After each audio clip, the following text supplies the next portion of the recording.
Herkese merhaba. Merhaba. Şu an yanında Çağan var. Nasılsın Çağan? İyiyim, sen nasılsın? İyiyim ben de. Ne yapıyoruz? Nereye gidiyoruz? Biz Söyle şu bakalım. anda Toz Koparan İskender'in tiyatro oyununun provasına gidiyoruz. Evet. Biliyorsunuz ki yeni bir tiyatro oyunu hazırlıyoruz size. Çok yoğun çalışıyoruz ve inanıyorum ki buna değecek.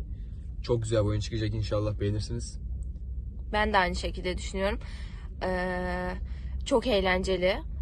Çok da spoiler vermeden. Bizim çok eğlendiğimiz, sizin de izlerken çok eğleneceğiniz bir tiyatro oyunu ortaya çıkarmaya çalışıyoruz. Zamanımız kısıtlı olsa da bence başaracağız.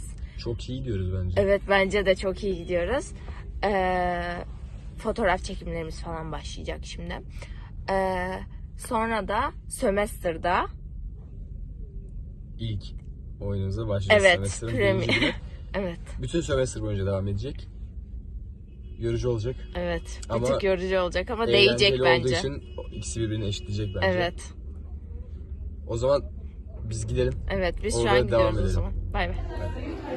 Şu an Çağan'la geldik. Arkadaşlarımızın yanına geçiyoruz. Geçelim. Bakalım kimler varmış. Merhaba. Merhaba. Güzel.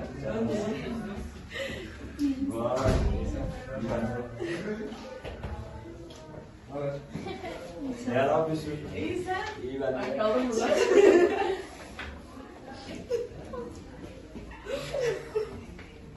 Evet. Selamlaşma faslını.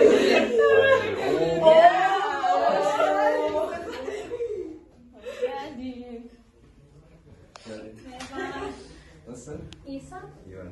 Naber? İyi sen? Hoş geldin. Ben soracağım şimdi. Kız istemedeymiş. Merhaba.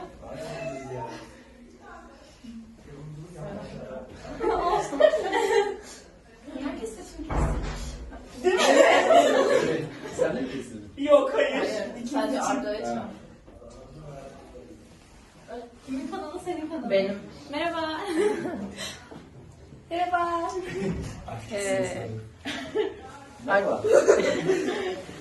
Arkadaşları sen tanıt. Nazlı, Ilgım, Merhaba. Elif, Arda, Deniz, Emircan. Yok, düşünmedim ya. Öyle oldu. Yok, yok. İnternet Evet, bu kadar. Bir de Yağız da var ama Yağız şu an Hani iştah var. Bugün gelmeyecekmiş. Hayır Berat yani. Arda var ya bir de. Arda. Başka bir Arda. bir de Arda şu anki arkadaşım. Berat Efe geldi sesinde. Evet, bir yerde bir saniye. Merhabalar efendim, merhaba. Nasılsınız? Her şey çok güzel. Hayat çok güzel. Kardeşim. Kardeşim, Denizciğim hoş geldiniz. Biz teşekkür ederim. Zaten nasıl? Evet, nasılsın? İyi misin? Arkadaşlar merhaba efendim, merhabalar.